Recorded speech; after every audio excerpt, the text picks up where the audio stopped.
सीहोर में बसा भगवान शिव का कुबेरेश्वर धाम मंदिर।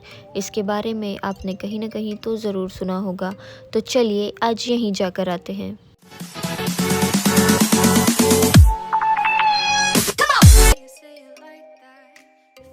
हर हर महादेव दोस्तों।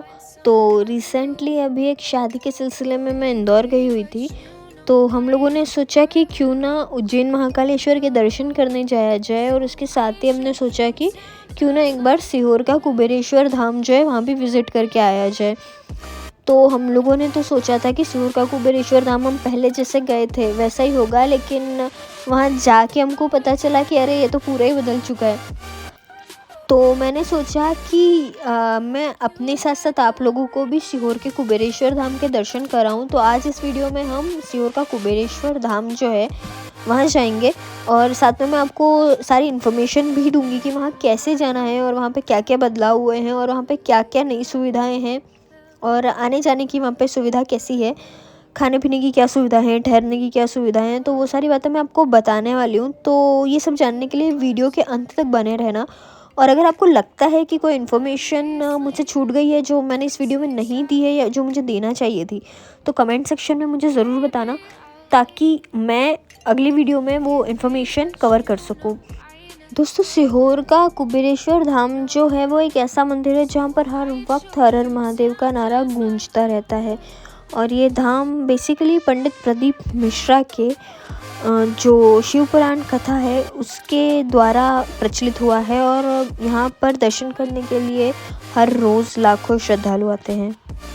तो कुबेरेश्वर धाम मंदिर में बेसिकली महादेव को भगवान कुबेरेश्वर महादेव के नाम से पूजा जाता है।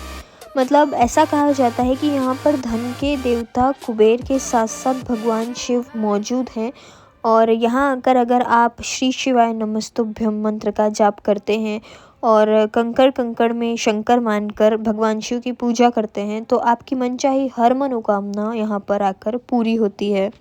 बात करते हैं कि यहाँ पर कैसे आया जाए। तो देखिए, आप यहाँ पर भोपाल से अगर आते हैं तो भोपाल से यहाँ की दूरी सिर्फ 40 किलोमीटर है। भोपाल से आप ट्रेन के माध्यम से यहाँ पे आ सकते हैं, बस के माध्यम से यहाँ आ सकते हैं, या प्राइवेट व्हीकल के माध्यम से यहाँ आ सकते हैं।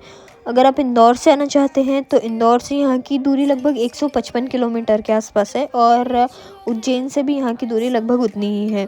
मोस्टली जहाँ तक मैंने देखा है कि श्रद्धालु जब उज्जैन के महाकालेश्वर के दर्शन करने के लिए आते हैं तो वो वहीं से सीहोर भी दर्शन करने के लिए आ जाते हैं। अभी ज़्यादातर लोग यहाँ पर जो रुद्राक्ष यहाँ मिलता है उसके लिए आते हैं। ये रुद्राक्ष होता है वो भगवान शिव की पूजा और अभिषेक के द्वारा अभिमंत्रित किया जाता है, और उसके बाद श्रद्धालुओं को बांटा जाता है। और ये जो रुद्राक्ष महोत्सव है वो शिवरात्रि के आसपास शुरू होता है, और उस टाइम पे बहुत सारे श्रद्धालु यहाँ पर रुद्राक्ष लेने के लिए आते हैं। लेकिन नॉर्मली आप अगर किसी और दिन भी यहाँ जाएंगे तो यहाँ पर रुद्राक्ष आपको मिल जाएगा, क्योंकि हम जब गए तब भी वहाँ पर रुद्राक्ष बँटने चालू थे। यहाँ पर पिछली बार जब हम गए थे उससे लेके अभी में जो बदलाव हुए हैं उसके बारे में मैं आपको बता देना चाहती हूँ कि क्या बदलाव हुए हैं। तो सबसे पहले जो भगवान शिव का मंदिर जिस गुफ़ा में बनने वाला है, उस गुफ़ा का काम अब बहुत ज़्यादा आगे पहुंच चुका है। उस गुफ़ा के आगे एक मंदिर भी बना हुआ हमें दिख रहा है, और हमें भरोसा है कि जल्द ही यहाँ पर भगवान शिव का मंदिर बन जाएगा। उसके साथ ही जो दूसरी चीज़ हमने देखी कि मंदिर के प्रांगण में ही ये पूजा सामग्री की एक दुकान खुल चुकी है, और साथ ही जहाँ पर व्यासपीठ है और शिव महापुराण की पोथी जहाँ रखी हुई है, वहाँ पर पहले दर्शन के लिए जब भीड़ लगती थी तो लोगों को संभालना बहुत मुश्किल हो जाता था। लेकिन अब यहाँ का मैनेजमेंट थोड़ा सा सुधर चुका है। यहाँ का मैनेजमेंट अब अच्छा हो चुका है। श्रद्धालु अब पहले से ज़्यादा बेहतर तरीके से दर्शन कर पा रहे हैं, और साथ में वो जो भवन है जहाँ पर व्यासपीठ मौजूद है वहाँ पर श्रद्धालुओं के बैठने के लिए भी बहुत सी जगह की व्यवस्था हो चुकी है। तो आप यहाँ पर आकर धूप से बचकर थोड़ा आराम भी कर सकते हैं, क्योंकि अभी गर्मी का मौसम है। तो बाहर का टेम्परेचर लगभग 39 डिग्री के आसपास था जब हम गए थे, और बाहर बहुत धूप थी। लेकिन बहुत सारे श्रद्धालु यहाँ पर अंदर विश्राम कर रहे थे, और यहाँ पर बहुत ठंडा माहौल था। तो यहाँ पे विश्राम करने के लिए भी अच्छी सुविधा थी। जब हमने व्यासपीठ के दर्शन किए तो हमने बहुत ही अच्छे से दर्शन किए और कोई धक्का मुक्की नहीं हुई और हमने अपना समय लेकर बहुत अच्छे से यहाँ पर दर्शन किए थे। साथ में यहाँ पर लोग भजन कीर्तन भी कर रहे थे, जिससे कि यहाँ पर एक बहुत ही अच्छा भक्तिमय माहौल बना हुआ था। उसके अलावा जो अब तीसरा बदलाव हमने देखा कि जहाँ पर लोग बेलपत्र के वृक्ष की पूजा करते थे, अब वहाँ पर एक शिवलिंग की स्थापना हो चुकी है और अब लोग यहाँ पर उस शिवलिंग की पूजा करते हैं।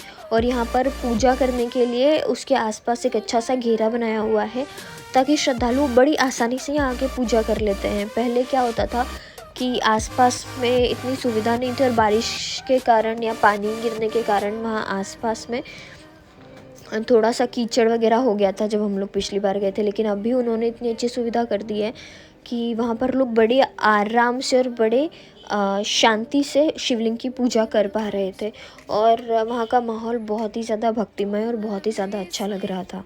और जैसा कि आप देख रहे हैं वीडियो में कि वहाँ पर श्रद्धालुओं की भीड़ बहुत ज़्यादा थी, लेकिन अब वहाँ का मैनेजमेंट पहले के मुकाबले बहुत ही ज़्यादा अच्छा हो गया है और लोगों को अब पहले से ज़्यादा सुविधाएं हो रही है।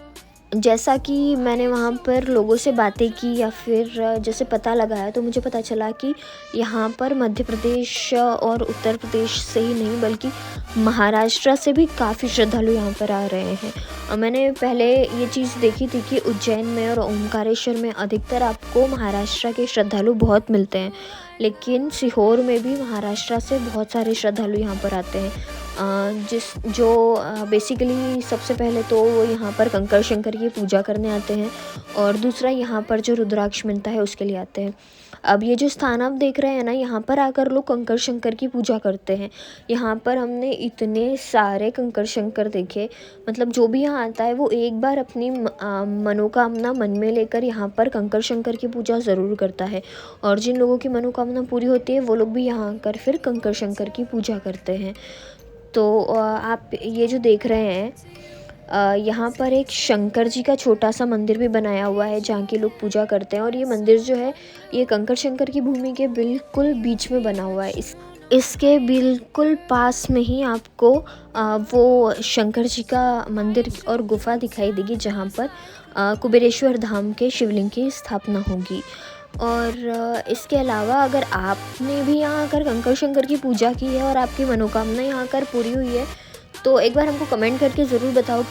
और ऐसे बहुत सारे मंदिरों की वीडियो मेरे चैनल पर मौजूद है, तो एक बार चैनल पर जाकर चेक करो और देखो आपको कोई वीडियो उसमें से पसंद आती है क्या। और उसके अलावा कमेंट में हर हर महादेव ज़रूर लिखना। भगवान भोलेनाथ आपकी हर मनोकामना पूरी करे। आशा करते हैं आप और आपका परिवार हमेशा स्वस्थ और सुखी रहे। इसी के साथ मिलते हैं अपनी अगली वीडियो में। जय श्री कृष्णा, हर हर महादेव।